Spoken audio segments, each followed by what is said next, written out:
Bueno, muy buenas tardes a todos. Agradezco a la gente de Microjuris por haberme encomendado esta posibilidad de reflexionar con ustedes y comentarles algunas tendencias sobre el tema respecto del cual se me ha convocado, que tiene que ver, como ustedes han visto, con el consumidor de servicios bancarios y una problemática creciente en Argentina que merece el análisis desde diversas aristas. En función de esto, lo que hemos hecho es diseñar un pequeño programa que trate de pasar revista a los conflictos más frecuentes a los que se somete el consumidor de servicios bancarios, cuáles son las normas aplicables y el tratamiento particular de algunas especies de contratos bancarios en lo que atañe a los derechos de los consumidores y usuarios. Así que bueno, quedo a disposición acá de los asistentes de ustedes, los asistentes virtuales a este curso, por cualquier pregunta que quieran hacerme. En principio estoy dispuesto a intentar responderlas en el curso de la charla, cosa de que podamos hacer más dinámica la reunión. Bien.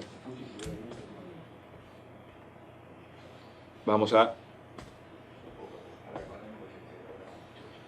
lo primero que van a ver ustedes entonces es el tema de la aplicación de la Ley de Defensa del Consumidor a los servicios bancarios.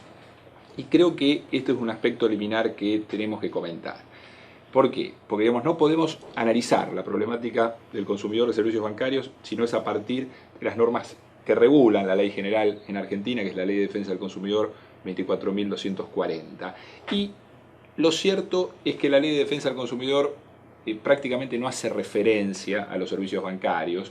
y esto en algún momento ha llevado a ciertos operadores a postular sobre la inaplicabilidad de la Ley de Defensa del Consumidor a los bancos, que creo que hoy por hoy es un debate que se puede considerar verdaderamente superado. Esto tiene que ver con muchas cuestiones, con la calidad de proveedor incluido en el artículo 2 de la ley que reviste los bancos y las entidades financieras, y además con la calidad profesional del banquero, algo sobre el cual la jurisprudencia ha hecho siempre ha puesto un gran énfasis. De todos modos,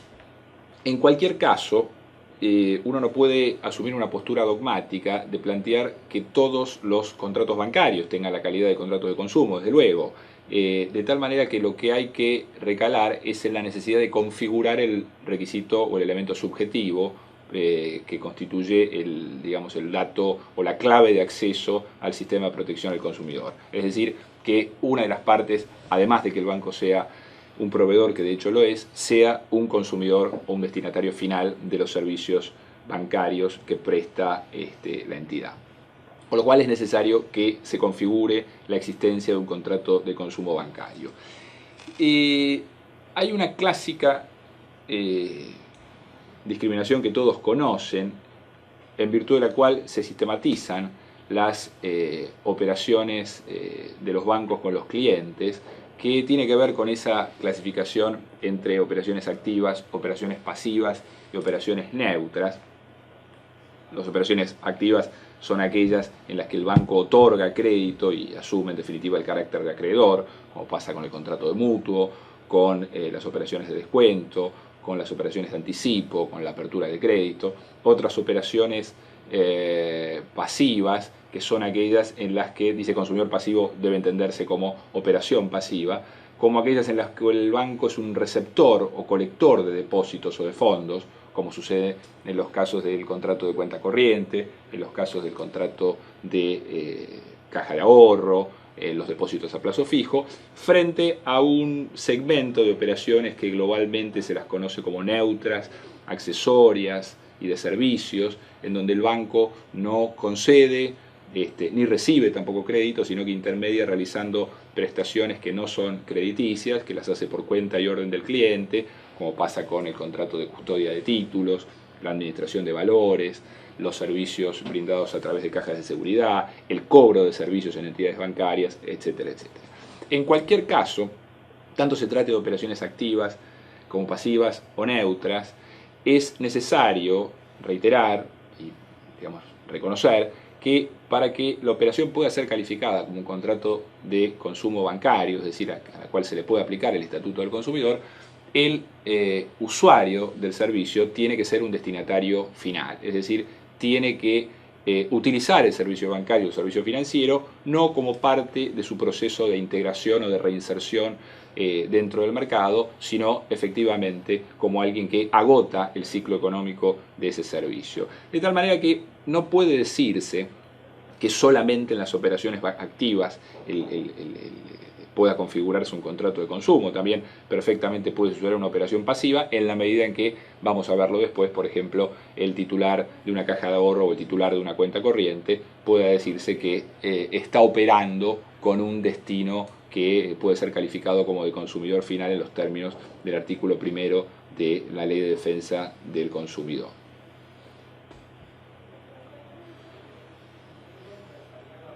Las previsiones en la Ley de Defensa del Consumidor, ya lo adelantamos, son inespecíficas, son escasas y en estos días asistimos a una normativa verdaderamente flamante, como ustedes verán, que es la comunicación del Banco Central A5460, dictada el 19 de julio de 2013, a la que se denomina Protección de los Usuarios de Servicios Financieros. Esta comunicación del Banco Central intenta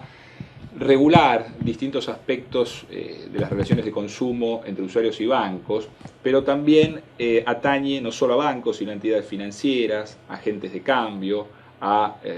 fiduciarios de fideicomisos financieros, a emisores no financieros de tarjeta de crédito y de tarjetas de compra, y que básicamente es una norma que intenta guardar coherencia con la Ley de Defensa del Consumidor,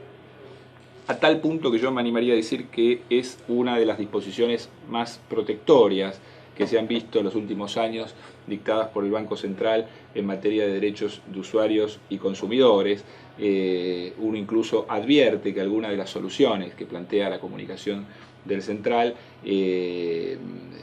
superadora o excede en cierta manera el marco tutelar de la Ley de Defensa del Consumidor. Antes de comentar algunos aspectos que son regulados a través de esta disposición, quiero decirles que no me satisface demasiado el test, lo que sería el test de constitucionalidad de esta norma, más allá de que en algunas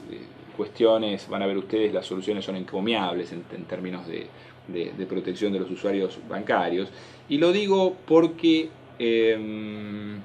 yo creo que en cierta forma la norma excede el marco de la competencia del ente administrador, porque intenta regular cuestiones de fondo que yo creo que deberían ser abordadas a través de una ley del Congreso. Van a ver después algunos aspectos y quizás coincidan conmigo en que esto sucede. Es decir, podría plantearse, no sería digamos, descabellado pensar que esta comunicación sea objeto de planteos de inconstitucionalidad en algún caso. He leído también que algunos postulan que la supuesta inconstitucionalidad de la norma tiene más que ver con la afectación al derecho de propiedad, pero me parece que eso sería para otro debate. Acá intento condensarles a ustedes los principales aspectos regulados en esta normativa del Banco Central. Y uno de ellos es la necesidad de dar a los consumidores trato digno. Ustedes saben que en la Ley de Defensa del Consumidor existe una previsión que está en el artículo 8 bis, que básicamente plantea que los consumidores tienen derecho a un trato equitativo y digno, a condiciones de tratamiento que no sean discriminatorias ni humillantes, a ser atendidos como se debe y algunas otras cuestiones. Pues bien, la norma del Banco Central establece, baja a la realidad, algunas soluciones concretas en función de lo que son las necesidades de los consumidores que acceden a los bancos y a las entidades financieras. Una de las cuestiones que regula respecto al trato digno tiene que ver con las condiciones de accesibilidad a las entidades bancarias, a los establecimientos bancarios, para personas con movilidad reducida o para personas con dificultades visuales. Otra cuestión, por ejemplo, vinculada a lo mismo, tiene que ver con el no rechazo de solicitudes de financiamiento donde la la razón del rechazo sea la edad del solicitante, es decir, ahí la norma lo que dice es que si es posible tomar cobertura de vida, necesariamente, cobertura de seguro de vida, necesariamente el banco debe evitar el rechazo de la solicitud de otorgamiento de crédito cuando se trata de una persona de mayor edad. También se refiere a las formalidades contractuales porque tiene algunas previsiones vinculadas a la legibilidad. Los contratos deben ser legibles, no solamente legibles, sino que también deben ser inteligibles. Se obliga al banco a conferir pluralidad de ejemplares para todos los contratos bancarios, y en particular en el caso de los contratos multiproducto, dice la norma, que se admitiría o se admite un formulario único siempre que el usuario tenga la libertad de adherir al producto que desee dentro de ese formulario que contiene a varios productos bancarios dentro de un mismo instrumento contractual. Con relación a la revocabilidad de la aceptación, acá sí encontramos una novedad en donde yo estimo que hay un exceso en la potestad reglamentaria por parte del ente regulador de la actividad bancaria, porque ustedes tienen que en el artículo 34 de la Ley de Defensa del Consumidor es posible que ante ciertas modalidades de contratación, como son las ventas a distancia o como son las ventas realizadas fuera del establecimiento comercial, el consumidor tenga la posibilidad de revocar la aceptación, es decir, de arrepentirse dentro de los 10 días de celebrado el contrato, de entregada la prestación. Pues bien, en esta materia lo que establece la comunicación del central es la posibilidad de, como regla general, de revocar la aceptación por parte del consumidor bancario sin necesidad de que se trate de alguna de las modalidades negociales de la Ley de Defensa del Consumidor, insisto, los artículos 32 y 33, es decir, las ventas directas, las ventas fuera del establecimiento y las propuestas formuladas a distancia. En materia de comisiones y cargos, también hay imposiciones relevantes que básicamente lo que intentan es que todos los cargos y todas las comisiones que los bancos cobren a sus clientes deban ser demostrables y justificables para pronunciarse sobre su procedencia. Otros aspectos regulados en la comunicación del central, el tema de las modificaciones contractuales. Lo que se dice aquí es que las condiciones a modificarse en el futuro deben estar especificadas, deben estar estipuladas de antemano, es decir, ya se debe designar cuáles son las condiciones que son modificables y que en todo caso esas condiciones no pueden afectar el objeto del contrato. Es decir, esto es una cuestión que de todas maneras es clara para la doctrina en todos los contratos de consumo, más allá de las operatorias de los bancos, es decir, las modificaciones unilaterales a las condiciones del contrato, que muchas veces tienen que ver con readaptaciones, con ajustes necesarios a los fines de cuestiones operativas, no pueden afectar elementos esenciales del contrato, lo cual en definitiva redundaría en una estipulación abusiva. En caso de tratarse de alguna modificación de las admitidas por el sistema, lo que debe hacerse es notificar con 60 días de anticipación al ingreso a su vigencia de la cláusula contractual y dándole la posibilidad al usuario de rescindir el contrato en caso de no acordar con las nuevas alteraciones a los instrumentos contractuales. En materia de interpretación, se ratifica la regla de la Ley de Defensa del Consumidor, tanto del artículo 3º como del artículo 37, última parte, es decir, la interpretación del contrato se hará en el sentido más favorable al consumidor, el principio favor consumidor, esto no es ninguna novedad y lo que hace la comunicación básicamente es enfatizar esta idea. Respecto de las cláusulas abusivas, se fijan algunos criterios especiales de cláusulas abusivas, tema para el cual siempre hay que remitirse a la norma del artículo 37 de la Ley de Defensa del Consumidor, pero en particular la comunicación habla de algunos tipos de cláusulas abusivas que vale la pena comentar, como por ejemplo la cláusula que supone imponer un obstáculo oneroso para el consumidor al momento de ejercer sus derechos. Podría ser vedarle la posibilidad de un reclamo en la medida en que tenga algún atraso o esté en mora. Bueno, esta sería incurrir en una de las estipulaciones en las que comentamos. También se sanciona como abusiva y por ende el efecto debería ser el tener por no convenidas o la nulidad, la cláusula que implica transferencia de responsabilidad de terceros. Esto es también una estipulación clásica en materia de contratos de consumo y por adhesión. Las cláusulas de inversión de la carga de la prueba, está dicho en el artículo 37 de la ley. Y también la alteración unilateral de tasas, comisiones y cargos es captada como una cláusula leonina dentro de este elenco y en definitiva intenta ser sancionada con el mismo efecto que es la nulidad parcial, es decir, la nulidad de la cláusula. Y respecto de los seguros accesorios, que es el otro aspecto que yo les quería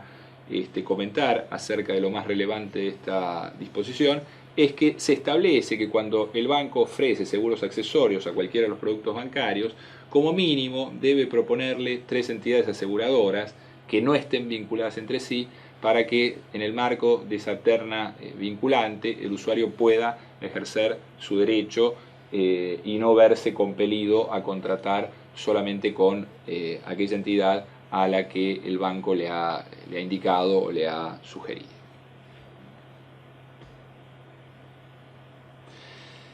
Vamos entonces a las previsiones especiales, dicho esto, en la Ley de Defensa del Consumidor que atañen directa o indirectamente a los servicios bancarios. Y es primordial comenzar por las operaciones de crédito al consumo, que quizás es la norma que más tiene que ver con los servicios bancarios en la Ley de Defensa del Consumidor. Me estoy refiriendo al artículo 36. La problemática del crédito al consumo es quizás uno de los aspectos de mayor preocupación para los operadores en materia de derechos de usuarios y consumidores, por varias cuestiones. Primero porque normalmente el crédito al consumo introduce al usuario en una operatoria compleja y probablemente más comprometida que la venta singular, es decir, a través de formas combinadas de contratación y de contratos conexos, el consumidor se ve envuelto en una serie de instrumentos contractuales, todos los cuales están conectados o están sistematizados para lograr el mismo fin, que es acceder al consumo a través del crédito. Pero más allá de esto y las implicancias que tiene la conexidad contractual en las operaciones de crédito, tema que en un ratito vamos a mencionar, no quiero pasar por alto el tema del sobreendeudamiento del consumidor, que es otro de los tópicos que ha concitado la atención de la doctrina en los últimos tiempos, en la Argentina y por supuesto en el mundo. De hecho, en las últimas jornadas nacionales de Derecho Civil celebrados en la Universidad de Buenos Aires, la Comisión sobre Derecho del Consumidor tuvo como tema central el sobreendeudamiento del consumidor. Y esto responde a esta tendencia actual de una oferta creciente, casi indiscriminada, de crédito al consumo, que hace que a través de las irresistibles promociones y ofertas que se nos formulan a través de los medios masivos, el consumidor comience a tomar crédito al consumo bajo esta idea de que en principio se trata de pequeños créditos que van a ser cancelados en cuotas, las cuotas van a ser fijas, pero un crédito se va sumando a otro, una cuota se va montando sobre la otra, y en la medida en que los ingresos del usuario se vean abarcados en su gran mayoría por las deudas devenidas de los créditos al consumo, se comienza a hablar de sobreendeudamiento y de una problemática especial que merece también la atención del legislador. Hasta ahora esta atención no la hemos tenido en la Argentina. Existen algunos proyectos de ley, existen algunas ideas, pero básicamente lo que les quiero por lo menos resaltar es que es un tema a tener en cuenta hoy por hoy. Siempre suelo decir que lo que antes se veía como un demérito, que era el vivir endeudado en la época de nuestros padres y abuelos, hoy por hoy es un tema que ha cambiado significativamente. Hoy ya no nos dicen que estamos endeudados, ya nos dicen que somos merecedores de crédito, y esto ya nos nos pone en una situación en la que aparentemente endeudarse es bueno para el sistema. Y si bien nadie desconoce las ventajas del crédito al consumo desde ya, lo cierto es que hay que tratar de, por lo menos, abrir los ojos frente a esto y darle herramientas al consumidor sobreendeudado para poder afrontar su situación. Esas herramientas van desde normas del derecho sustancial hasta incluso disposiciones que tengan que ver con el derecho de los concursos, es decir, este es uno de los temas, el consumidor sobreendeudado es pasible de quiebra. Bueno, esto es uno de los aspectos que se ha planteado últimamente para ver en qué medida se pueden evitar estas situaciones de insuficiencia patrimonial en casos de créditos concedidos para acceder al consumo de bienes y servicios.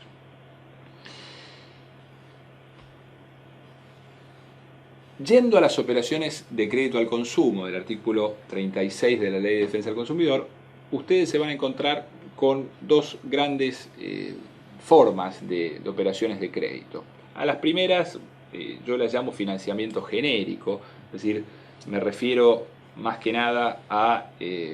los casos en que un banco o una entidad financiera se vincula con un consumidor en forma independiente y le provee de crédito para aplicar a bienes y servicios, pero sin mantener con el proveedor de esos bienes y servicios un vínculo especial o un vínculo de exclusividad, como podría ser el caso de la tarjeta de crédito. La tarjeta de crédito implica una apertura de crédito para el usuario para que éste pueda consumir bienes y servicios de manera genérica en cualquier establecimiento adherido, sin necesidad de un pacto especial de exclusividad que vincule al proveedor con el emisor, más allá de que en la tarjeta de crédito por supuesto hay un contrato de incorporación que después vamos a tratar, o lo que sería el caso por ejemplo de un préstamo personal. Me conceden un préstamo personal, yo lo voy a utilizar para el consumo, pero no tengo que determinar cuál va a ser el destino final de ese préstamo, dado que no se me ha designado un proveedor en el cual yo tengo que contratar la prestación. Frente a otras operaciones, a las que las hemos llamado aquí con crédito al consumo propiamente dicho, o operaciones de crédito al consumo, como se llama la Ley de Defensa del Consumidor, en donde el crédito se otorga con la finalidad específica de acceder a determinados bienes y servicios. Es decir, el banco, la entidad financiera, el financista, el prestamista nos está diciendo a dónde tenemos que recurrir para utilizar ese dinero en términos de una operación de consumo. Y acá tenemos dos posibilidades. Si el crédito lo confiere o lo otorga el propio proveedor de los bienes y servicios, lo podemos llamar directo porque hay una relación inmediata entre proveedor, que a su vez es el financista, que sería el caso, por ejemplo, de una compraventa con una tarjeta de compra en un establecimiento cerrado, de una compraventa crédito, donde el crédito lo otorga el propio proveedor. Podría ser el caso incluso del leasing operativo, en donde yo tengo un alquiler para acceder a un bien con opción a compra, pero el que me está dando el financiamiento es el propio fabricante que me entrega la máquina, que me entrega el producto que yo voy a adquirir bajo esta modalidad. En cambio, en el último punto, en el 2.2, ustedes van a encontrar las operaciones de crédito al consumo propiamente dichas, a las que calificamos como indirectas. Y las indirectas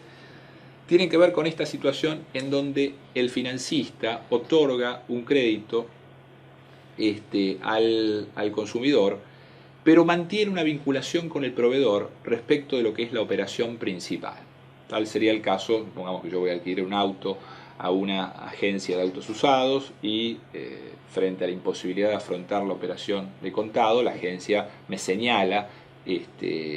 quizás en un mostrador del mismo establecimiento, que va a haber un prestamista, que va a haber una empresa que me va a financiar la compra del auto y con la cual yo voy a tener que celebrar el contrato de mutuo. Bueno, en ese caso lo que hay son dos operaciones conectadas para llegar al mismo fin, es decir, el contrato de préstamo y el contrato de consumo. El financiamiento lo provee un tercero, pero este tercero está vinculado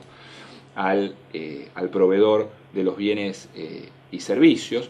Por eso les daba como ejemplo lo que podría ser un mutuo con un destino específico. Podría ser el caso también del leasing financiero, al que después nos vamos a referir al menos brevemente. También tiene que ver con la operatoria del ahorro previo, es decir, del ahorro y préstamo para fines determinados.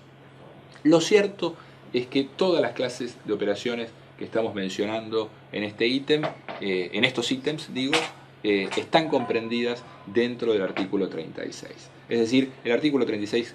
comprende o abarca todas las operaciones de financiamiento de cualquier naturaleza que conceda un proveedor o un consumidor, siempre que estén, por supuesto, destinadas a la adquisición de bienes y servicios, ya sea para su beneficio propio, el de su grupo familiar o el de su grupo social.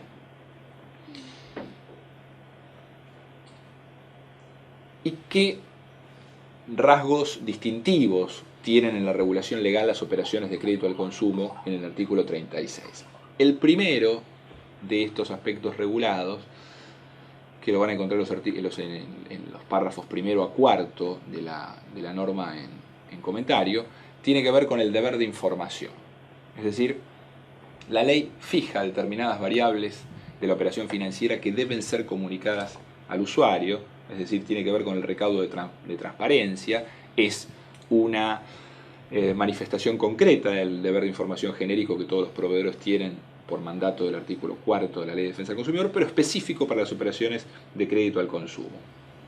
Aspectos que deben ser informados en toda operación de crédito al consumo, bajo pena de nulidad, es decir, que en caso de no existir información sobre alguno de estos ítems, el consumidor podrá pedir la nulidad total o parcial del contrato. Por un lado, la descripción del bien o servicio, así si se trata de una operación de crédito al consumo propiamente dicho, es decir, donde se señala un bien o servicio en función del cual se da el financiamiento, el precio de contado del bien o del servicio, por supuesto en el caso de corresponder, estamos en la misma situación, de que se trate de financiamiento para un determinado bien y servicio, el pago inicial que debe realizarse y el monto que se va a financiar, es otro de los aspectos que deben estar informados, también obliga a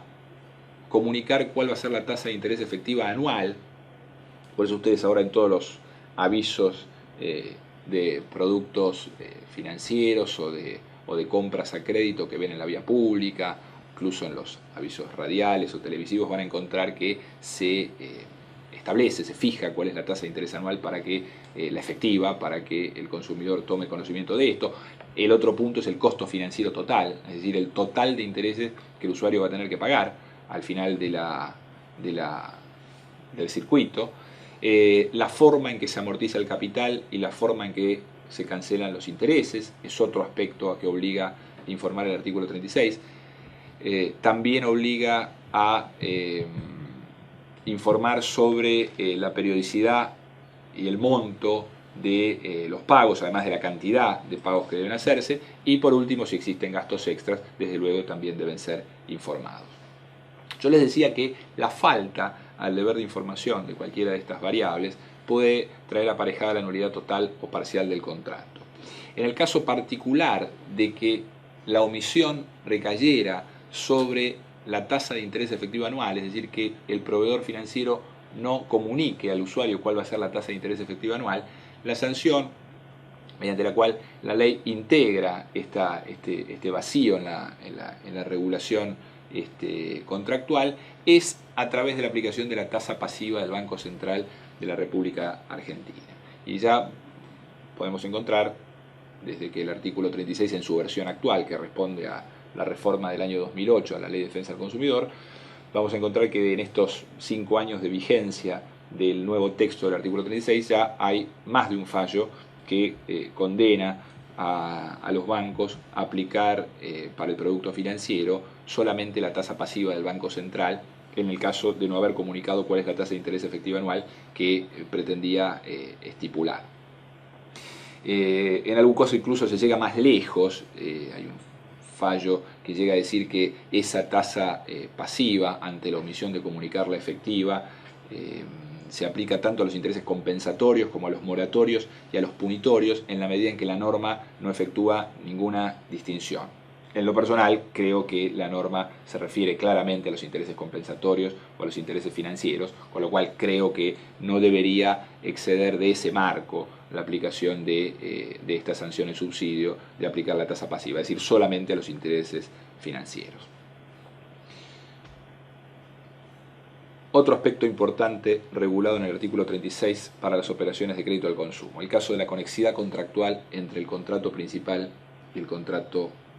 de crédito. Esto lo vamos a encontrar en el párrafo quinto de la norma. Y se está refiriendo a la última hipótesis negocial que repasábamos antes, hace un ratito, que tiene que ver con el crédito al consumo propiamente dicho, otorgado por un financista que no es el fabricante o el proveedor de los bienes y servicios, pero que está vinculado con ese fabricante a través de algún tipo de acuerdo previo. Esto es importante. Recién damos el ejemplo de qué pasa si a mí me otorgan un crédito para comprar un auto usado, me lo otorgan con ese fin, entre financista y proveedor hay un vínculo explícito o implícito y podría suceder en el caso que no se me otorgue el crédito y que sin embargo yo quede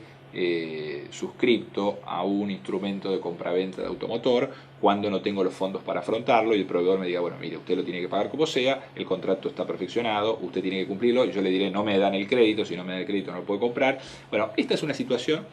que ha afectado a usuarios en más de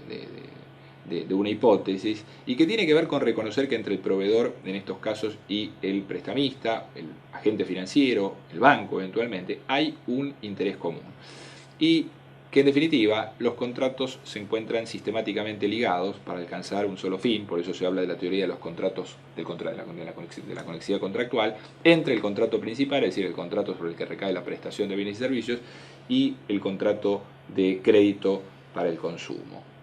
La solución de la ley es que el usuario puede dejar sin efecto la venta, puede dejar sin efecto el contrato principal, en la medida en que el crédito no haya sido acordado. Esto supone sujetar entonces el contrato principal a una suerte de condición suspensiva, donde el hecho incierto no es otro que la efectiva concesión u otorgamiento del crédito, de tal manera de que, no otorgado el crédito, se resuelve el contrato principal sin responsabilidad para el consumidor y de manera retroactiva, de tal modo devolver las cosas al estado anterior. En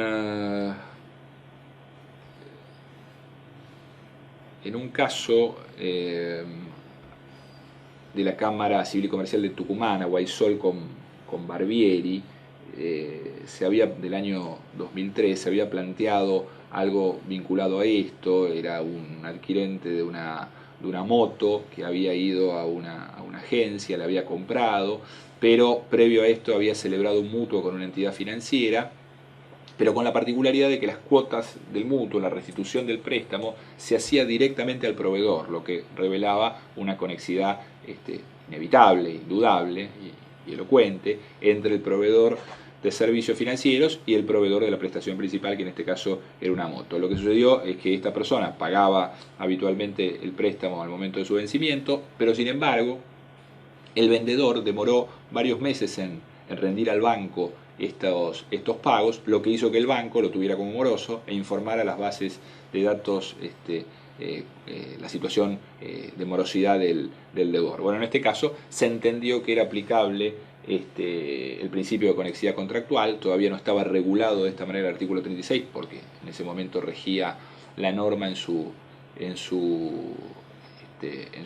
redacción original, pero sí se entendió que había en definitiva un interés común entre las partes y que ambas partes debían responder frente a esto, de tal modo que no podía liberarse de responsabilidad el banco diciendo, yo igual le tengo que cobrar porque el que no le rindió es el vendedor.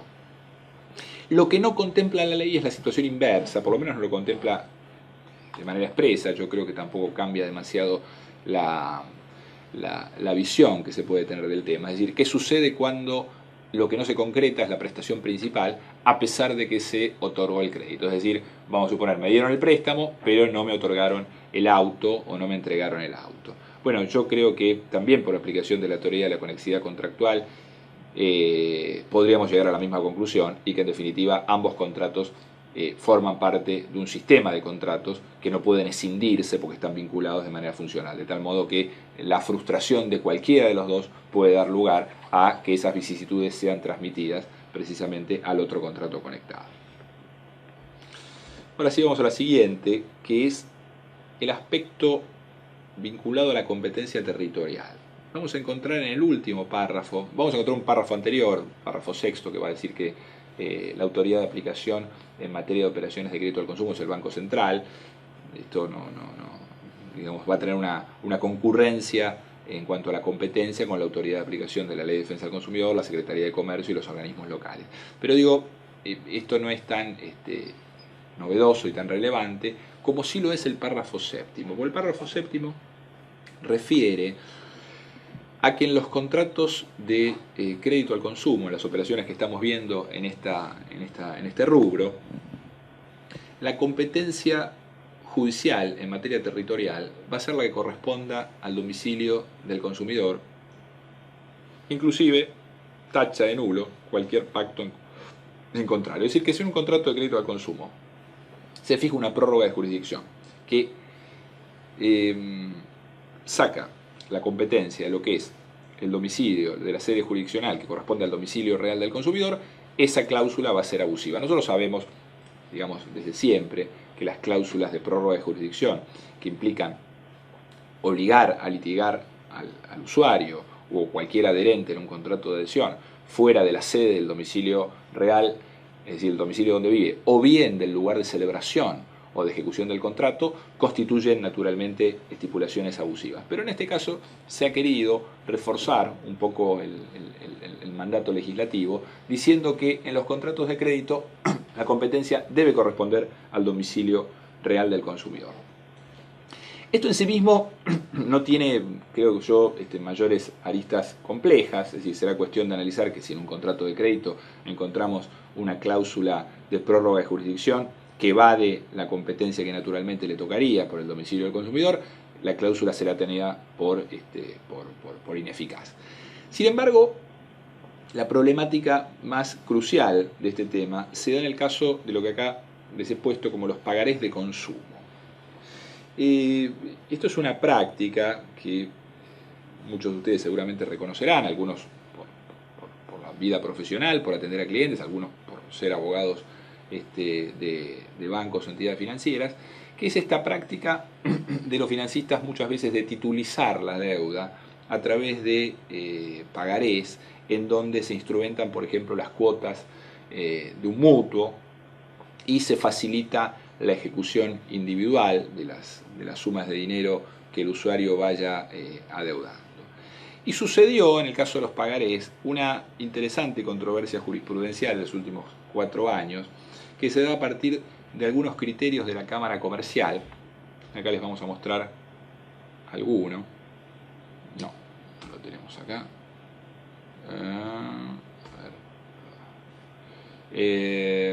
Hay unos fallos como el caso Compañía Financiera Argentina con Castruccio, en donde se planteaba, donde el juez se declara incompetente de oficio en un juicio ejecutivo que es iniciado en Buenos Aires a partir de un pagaré emitido en Misiones y donde el domicilio real del consumidor tenía sede en Posadas. Acá el juez se declara incompetente por aplicación de la norma del artículo 36, último párrafo, artículo 36 infine, y esto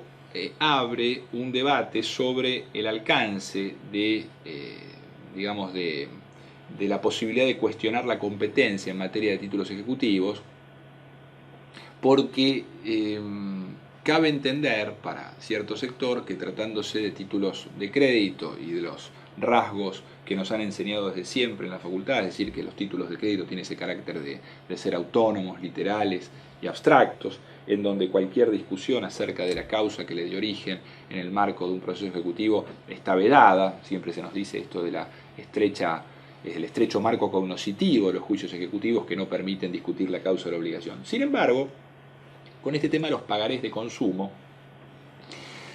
la tendencia a partir de esta línea de fallos es la de considerar que si el ejecutante del pagaré es una entidad financiera y el consumidor, o mejor dicho,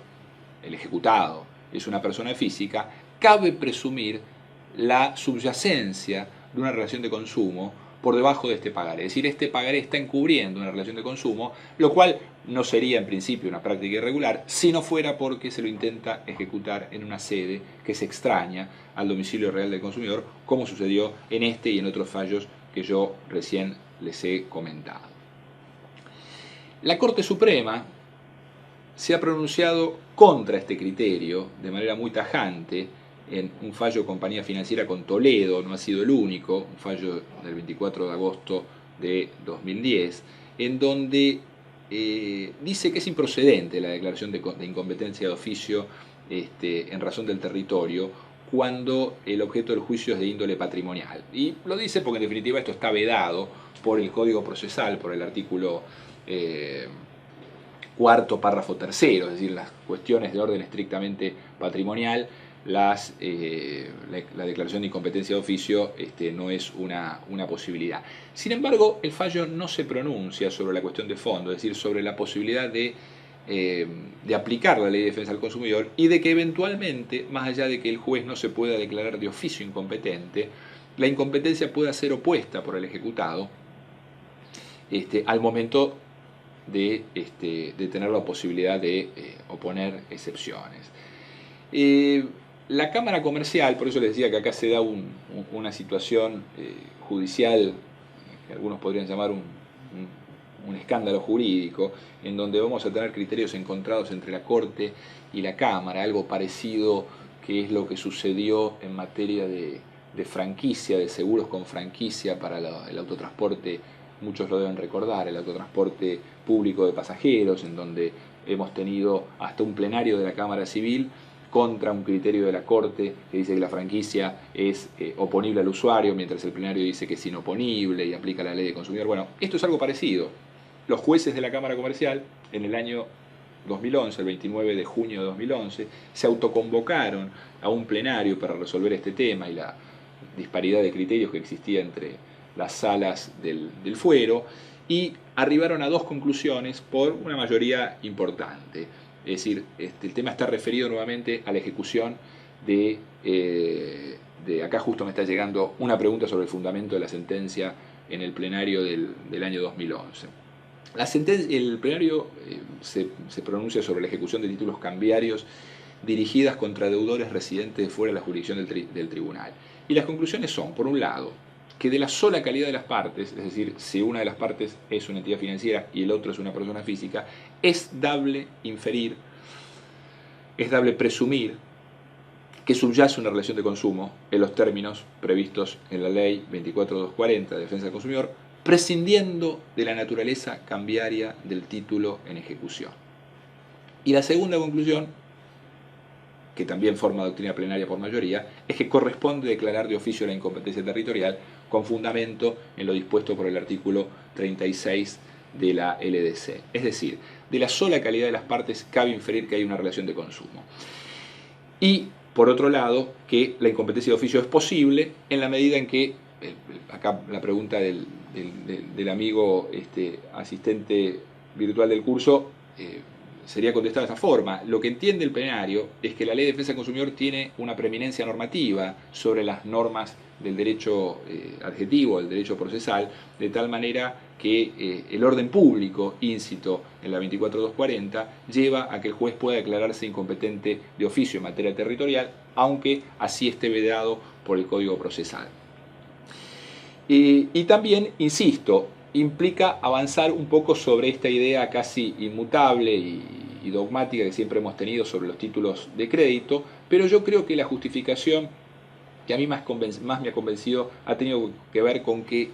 no se abre a la discusión sobre la causa cuando se discute la competencia, sino solamente se manda al ejecutante a recurrir en el fuero, mejor dicho, en la sede judicial en la que corresponda, en función de lo que es el domicilio real del consumidor. Es decir, esto no implica abrir digamos, el debate sobre la causa de la obligación, sino tan solo evitar que el consumidor sea demandado en una sede que no le corresponde. Y sabemos que esto trae perjuicios muchas veces irreparables para el consumidor. Muchos de estos procesos son seguidos en rebeldía, dado la dificultad y la imposibilidad a veces del consumidor de poder obtener una asistencia letrada en otra jurisdicción a un costo razonable, la necesidad de movilizarse, etcétera, etcétera. Esto por un lado. Tampoco significa esta doctrina plenaria, que por otra parte podríamos ahora ponerla en tela de juicio a partir de la norma de la reforma judicial que derogó el valor o el predicamento o el valor normativo de los fallos plenarios, por supuesto, con lo cual lo que estamos diciendo tiene más que ver un predicamento con un predicamento doctrinario, pero lo que les digo es que de todas maneras esto no implica que el ejecutante no pueda abrir la ejecución en otra jurisdicción en la medida en que pruebe, desde ya, como dicen toda esta corriente de fallos, que el pagaré en ejecución no proviene de una relación de consumo. Básicamente es esto. Y si a alguno le hace ruido esta doctrina plenaria y esta corriente en contra de lo que ha dicho la Corte, mucho más le va a ser un fallo de la Cámara Civil y Comercial de Mar del Plata, de la Sala 3, de fines del año 2012, 6 de noviembre de 2012, el fallo Carlos Giudice contra Ferreira, en donde directamente el Tribunal Marplatense lo que hizo fue rechazar la aptitud ejecutiva de los pagarés librados por el usuario en el marco de una operación de crédito al consumo, porque, según el tribunal, los cartulares no permitían comprobar el cumplimiento efectivo de los recaudos previstos por el artículo 36. De hecho, en el juicio, la firma ejecutante manifestó que se dedicaba a la venta de electrodomésticos y reconoció que los pagarés habían sido suscriptos por la compra de mercaderías que habían sido otorgadas a crédito. Entonces, este fallo, que verdaderamente sí avanza sobre los caracteres que hemos conocido desde siempre del juicio del título de crédito, lo que obliga al acreedor es a presentar los documentos que instrumentaron la compraventa a los fines de habilitar directamente la ejecución, porque lo que intenta en este caso el tribunal persuadir es que hay que ver si se cumplió, por ejemplo, con las comunicaciones y con el deber de información y con todos los recaudos que hemos visto recién respecto al artículo 36. Es decir, no solo con la competencia territorial, sino con los demás recaudos tuitivos que la norma fija para los consumidores. Bien, con esto creo que estoy contestando otra pregunta que me han hecho ahí respecto a los juicios ejecutivos con pagarés.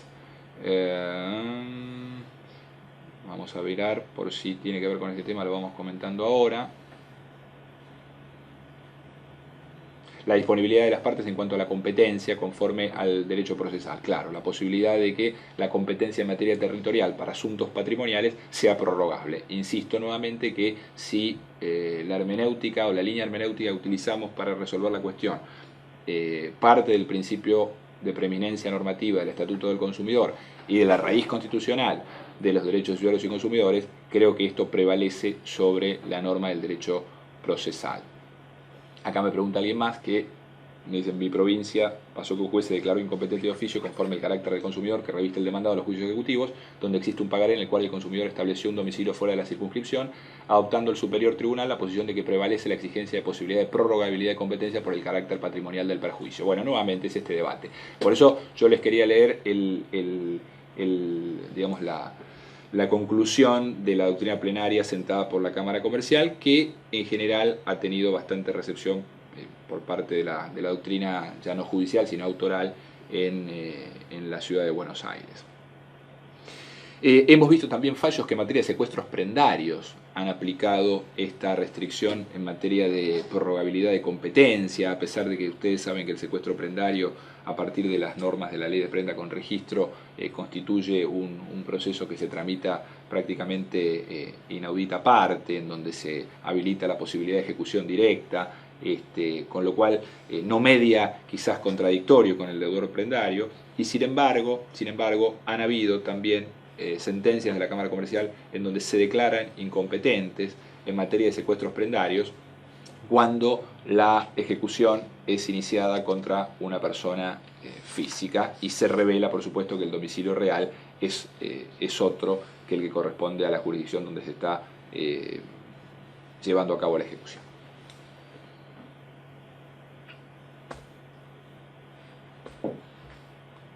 Seguimos adelante.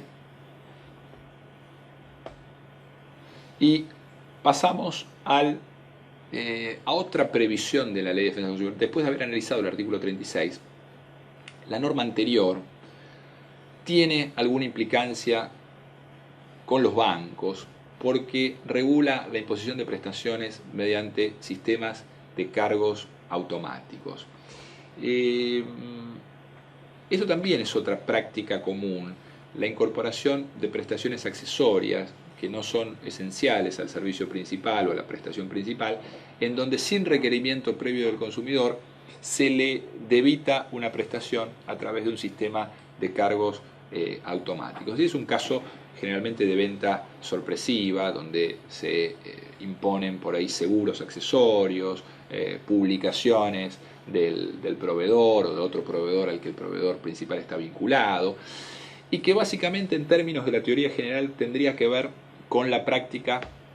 de que se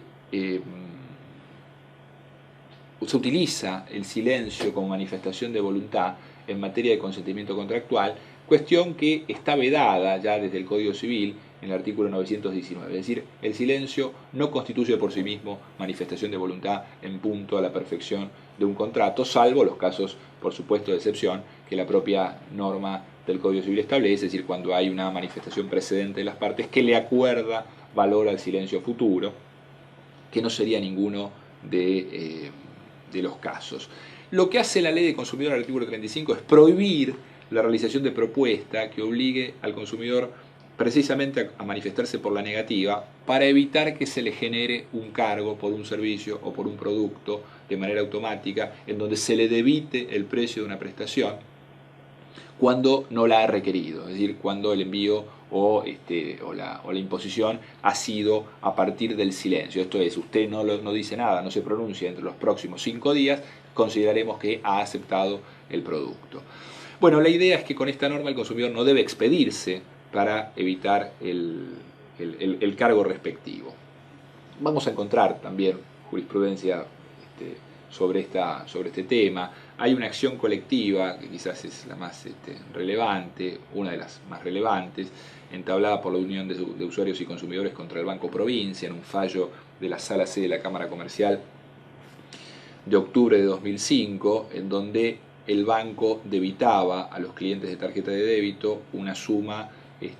periódica, una suma mensual en concepto de seguro por robo en cajero automático. Esto es una práctica que ustedes reconocerán como muy común, sin requerimiento previo del usuario. Entonces la sentencia, a través de esta acción colectiva, hizo lugar a la pretensión de que todos los